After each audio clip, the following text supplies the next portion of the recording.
So hey there, so we're just traveling right now, doing a little road trip in the Genesis. I thought I'd just give you a little night view of what the car's like on the road. So we're running with the OEM headlights. These are the ones in the Limited.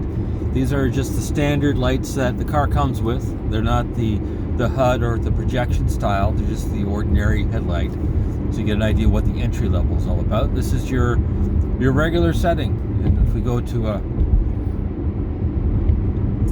set of fog lights are on, so that's kind of nice. So you can see we get a little more light kind of in the foreground there.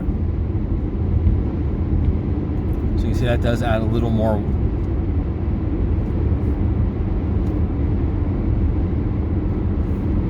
And of course, if we hit the high beams, again, lots of distance there, good visibility. It's a nice, clear white light.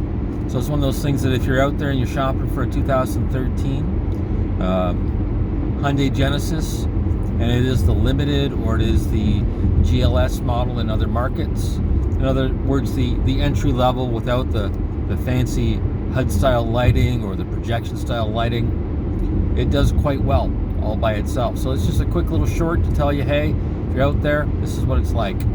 Have yourself a pleasant and enjoyable day.